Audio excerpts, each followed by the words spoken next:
Anyone in the world of integration software has experience working with the platform Workato. And today I'm joined by Workato's CEO and founder, Vijay Tella, who's lived through several iterations of integration to a world where there is nothing more important than bringing together Agentic, GenAI, and traditional data to modernize our businesses. So without further ado, let's get the discussion on with Vijay.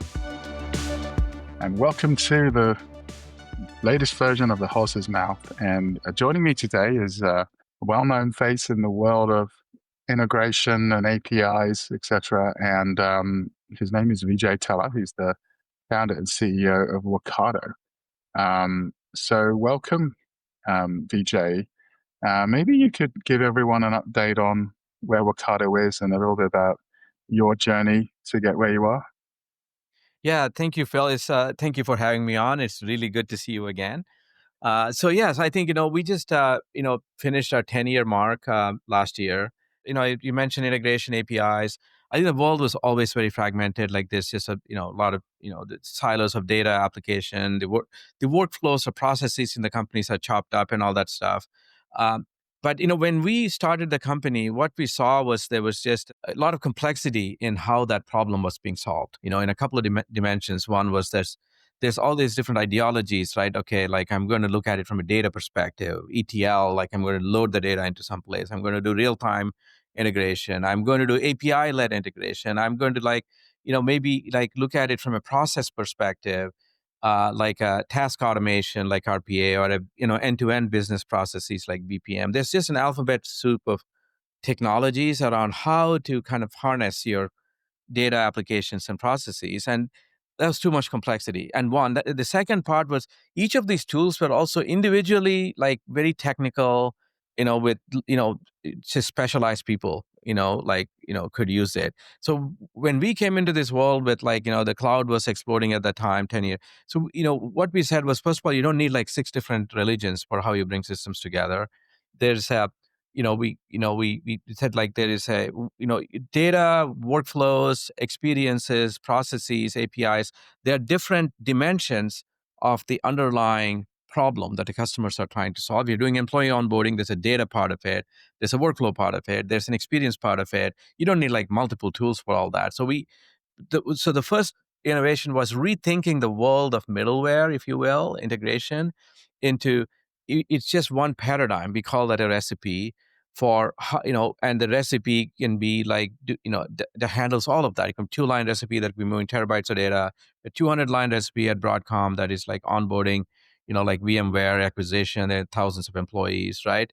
But it's one skill set, one idea that unifies all of these different dimensions in one sort of a concept. But the second thing was make all of this super accessible, not just to the people that are deeply technical and experts, but also people in the domain, in the business that want to kind of transform their employee experience, customer experience, whatever, right?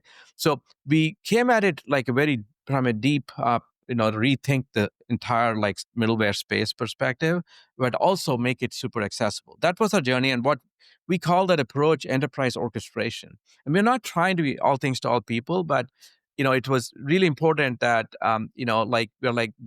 we're best in the world at connectivity, integration, workflows, automation, and then anyway. So that's sort of the vision that we came into it for the last 10 years, and now over the last couple of years with GenAI, I think that it's completely changed what all of that means going forward into the future. But just to catch you up on why we started Workato, it was to completely reimagine the broader enterprise integration, automation, orchestration, API space into one cohesive, modern sort of a platform.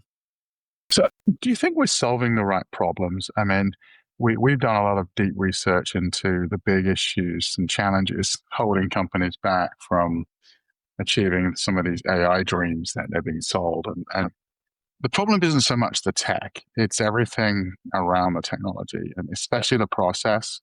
Then it's the data, then it's the people, then it's the tech. So do you think we're beginning to solve the right problems, or are we going over and over a lot of the same insane things like a certain professor once said. I do think it feels very like repetitive and um, uh, I think I think what we're doing is we are solving some problems around the edge. What I mean by that is look, I'm going to summarize my sales call and like help with like like an email composition. I'm going to automate my account research. There's these I'll deflect some support tickets that are coming into me using AI. I mean, even coding is, it's amazing. Like now, like even the last couple, like few weeks, the progress that have been made in that world of, what you can do. Like you can really replace like a lot of developers with this with AI. But that those are still things that are not transforming your core business of how it works. It's not transformation at the core. It is still edge stuff. So I feel like we are just futzing around the edges, and trying to, this AI chatbots that like, they're doing some cognitive things, but there is nothing really autonomous about them. It is, I think, a lot of this edge stuff that we seem to be keep circling around, right? Do you think that's what's been going on with AI? And do you think we're going to hit a reckoning pretty soon? Because I think part of the issue has been solving process which had been designed the same way since the Second World War. Companies trying to mask around the cracks with uh, platform upgrades, but not really addressing their fundamental legacy debts of technology, of people, of process.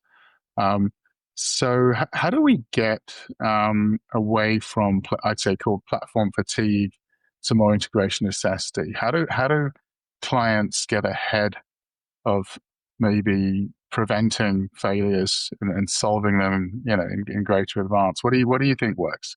Yeah, I think first of all, I do think there's just a lot of really so-so tech, I call it, meaning it just really doesn't do, doesn't really deliver. I think there is a reckoning. I think there is agentic hype and agentic burn that's going to come. But I think the underlying, like potential is serious. So I think, when you look at the platform and how things have been done before, right? Even within Workato, I had our all hands meeting today, and I was talking, we're talking about first 10 years of even Workato's existence, we are proud of like this low code, hyper speed, powerful, like way of rewiring your workflows inside a company. But even that is predetermined, right? Like we have a problem and like, you want to improve your employee onboarding experience. So somebody is going to like break it down into what are the things I need to do to improve the experience. Then you are building, in our case, recipes, like maybe you're writing code in the case of somebody else. You're the systems in the history of like technology from like from wheel to like a car to like software mainframes to Workato like digital native recipes, they always did exactly what you designed them for, and when that's out of date you have to go back and change it. So I think that the thing that's I think is we're missing the boat on is, I think fundamentally with AI there is it is a it's a discontinuous shift, not just in tech. We aren't doing enough of that discontinuous shift in our thinking. So there's an agentic thinking versus, like, I would call it like machine thinking, which I call internally in our world recipe thinking. you know Recipe thinking is predetermined top down, and maybe you do it faster. But agentic thinking is, you got this really like incredible level of machine intelligence that you can give it all of the knowledge and expertise, standard operating procedures. You can give it a job description, and you can give these things called skills that we talk about. And we'll talk. I think there's a role for skills. We can talk about that in a little bit. And you give it goals, right? You talk about what goals you want to achieve. I want to generate more pipe. I know I need my onboarding process to go smoother and like get them productive faster. And agentic thinking is goal oriented thinking, and agentic system design looks different, tech stack looks different. It is so different. While the tech is here, like from an LLM point of view, and there's all these issues with it and all that, but it's here. um, I think our thinking hasn't gone through that shift, right? And I think this, and I think part of the reason we are being futzing around the edges is because I think there's some tech gaps there, but there's also like a mindset gap in how we're approaching this. Absolutely, Billy. I think you're absolutely right. And I look back to the advent of the internet and why it had such a profound impact on business was because it had such a profound impact on the way we used technology personally. Yeah. And what I'm seeing right now, and I talk to senior executives or mid-level executives, kids, is this: most people are using ChatGPT, Claude, these tools better and better. And you can tell within 5 minutes if someone is proficient in these tools or not, or they just sort of BSing around the edges. But once these tools become part of your daily life, you're like, why can't I behave like this in my own company? Like, Yeah. I just organized a trip to the UK and I'm on ChatGPT Pro, and I asked it to find me a flight, find me a hotel, rent me a car, find me a restaurant. I just literally talked to the thing, and it just was, I'm like, this is getting so good. Like, it's Yeah. getting to the point where this thing's learning me, then it's now integrated with my email, my calendar, my HubSpots, everything, and it's suddenly this thing is doing all the things I've been dreaming of for a while. Like, I bought that Rabbit device a year ago, which couldn't do any of this because it just wouldn't integrate with anything. But it starts to feel like some of this Gen AI capability is breaking real ground in integration. And how can a platform like Workato become like that? Like, how can you really agentify the way that you operate to make it much more seamless with these emerging tools? Yeah. So I think a very simple mental model is to humanize this is like we have this incredible brains, but you need this neuromuscular thing, coordination and your hands and things to actually get the work done, right? I think what has been happening is the brains have just like hyper like they evolved at a hyper speed, like they're so much smarter. Like the LLMs are, the power has just been exponential in the last couple of years. But our ability to bring the rest of our company or enterprise to AI, so it has all of the context, right? I mean, it will operate with what information it has. It has got a couple of tools, a couple of APIs. It's going to act on that, like it having really complete, current, and correct context is super important, or it'll make wrong decisions very confidently. And you also need to be able to take actions in a way that you can trust your core systems with it. And so that's where I think our world of enterprise orchestration comes in, right? So when you're connecting to systems, for example, there's a lot of like little technical issues. For example, it's not just API calls. Like these systems are giving you, like updates. Connecting to Salesforce, it's giving you, new orders, whatever updates. It's not guaranteeing that you're giving you each of these updates exactly once, right? You got to have to process everything that's happening in all these systems in a transactional way with security. So how you connect technically to these things need to be robust, right? And it's not just accessing the data, but if you are these are all workflows or processes that the agents are coordinating. You need to have the context on where in these processes you are stuck, right? Like what's working, what's not. The learning, the context is not just the data level at a process level, right? So you need to have be fully connected. What I say is, in order to bring AI to the core of your company, you have to bring your enterprise to all of your enterprise to AI. Number one. And the other part of it is, as AI kind of figures out what is and it experiments, it does A/B, can do A/B tests, and comes up with what is the what is the best way to do something. You're going to be taking actions in your systems, and this is something that you need to be able to trust the AI to be able to take actions in your core systems. And there, like an important concept that we have arrived at. We were not thinking about this a year ago when we were starting to work with our first 30 customers on Agentic.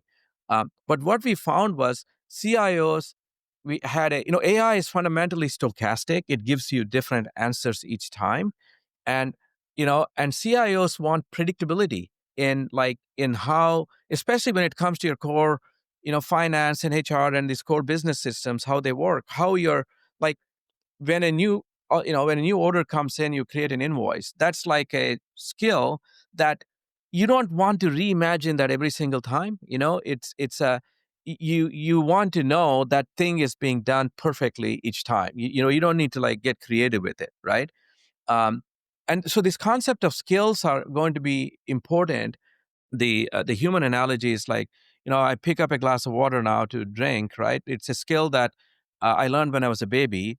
When I'm talking to you and drinking the water, my brain is not teaching me from first principles how to pick up the glass of water. That would be disastrous. It would be too much to oversee for a human being if everything is being done right. The fact is, it's operating in a set of trusted skills, and bringing an intelligence at a higher level. So the thing that we've arrived at working with customers deeply at the core of the applying AI at the core of the business is that you actually need a trusted layer of these enterprise skills that are like, how the rubber's going to meet the road with your core systems. You're going to trust that, and you're going to apply the intelligence and the creativity of AI to come up with new solutions on top of the skills. So there is a kind of a interface between predictability and creativity that it's AI engineering. We're all figuring this out, right? But that's one of the big learnings that we've come up with, which it's not just about getting all the context, but when you're taking actions to be able to have this foundation of enterprise skills that CIOs would trust, so they can take AI and apply them on the top of the skills, and they can go to bed at night. Now, AI should be able to create and test new skills as well, right? Because you're going to be missing a bunch of skills, and there's new ideas that AI comes up with, and it needs new skills. But you got to be able to create new skills dynamically without somebody coding them up, right? And you got to be able to verify them, test them. So that's where Workato comes in, right? Like, we are not like LLM labs. We don't bring, we're not like the creators of AI, of these brains, but we really, I think, have deeply understand what it takes to bring all of the enterprise context and then be able to um, take perform actions, and take actions in a way you can trust. Trust is not just a security and governance thing, which is of course the case, but it's also around what AI does. You should be able to trust to be able to let it run and do it, and that's the skills concept. So these are things that we're all working through, Phil, working with our customers. So it's got a lot of engineering work ahead of, I think, the industry in bringing AI to the core. And we've started on that journey. But our mission now, I told you about our mission for the first 10 years. Our mission now is all around bringing all of that, that orchestration stuff is now that's not the end goal. It's the means to making AI actually work in a trusted way and be able to make really great or even perfect decisions because it has got all of the context, right? Yeah, exactly. So as you think along these lines, what do you see as the next integration challenge that enterprises don't see coming? Integration is a kind of a hairy space in a lot of different ways. There's just a complexity. I mean, you go look at a traditional company, an insurance company, and we're talking to, right, in the East Coast. Um, they've got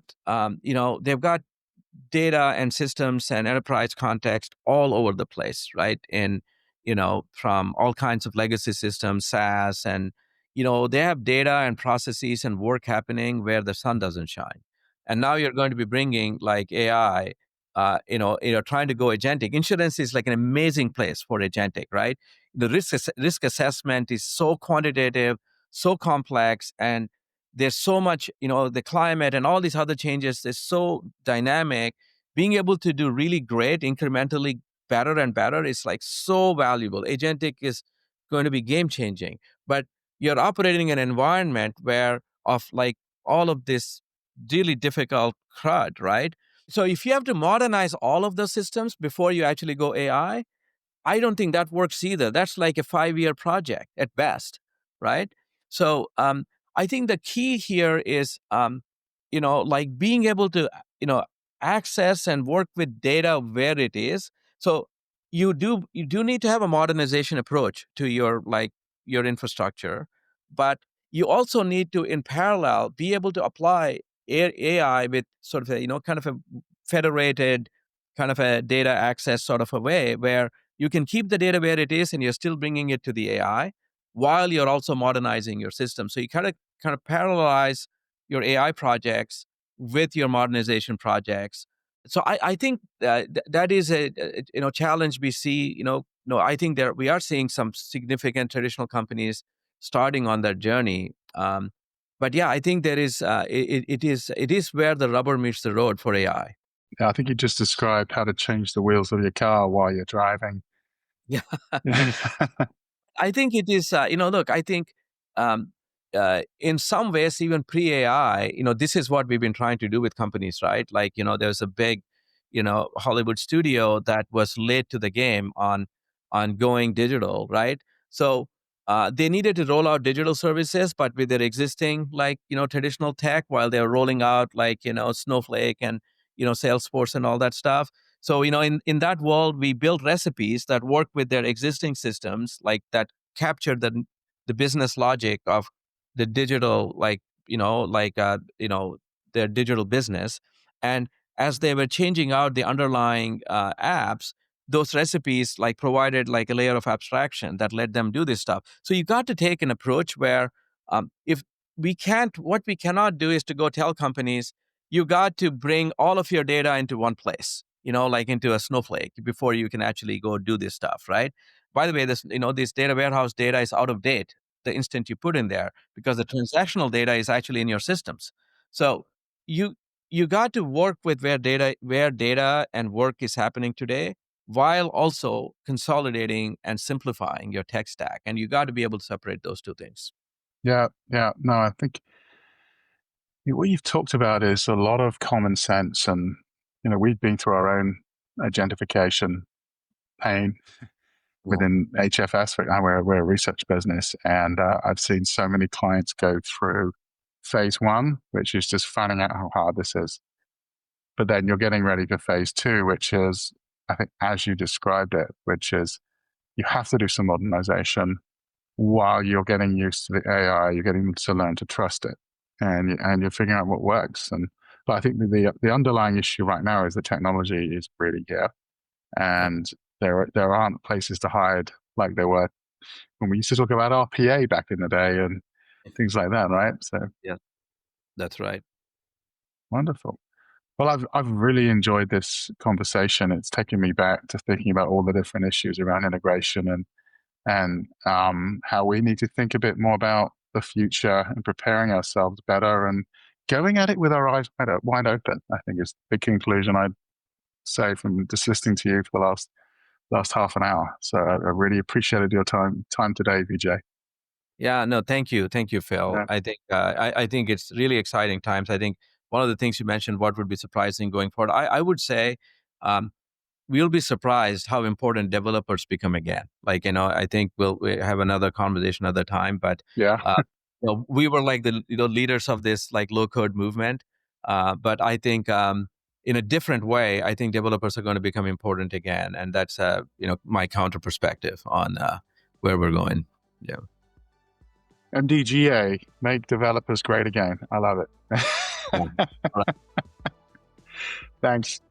Yeah, thank you. Yeah, bye. Thanks for tuning in to From the Horse's Mouth, Intrepid Conversations with Phil Fersht. Remember to follow Phil on LinkedIn and subscribe and like on YouTube, Apple Podcasts, Spotify, or your favourite platform for no-nonsense takes on the intricate dance between technology, business, and ideological systems. Got something to add to the discussion? Let's have it. Drop us a line at fromthehorsesmouth@hfsresearch.com or connect with Phil on LinkedIn.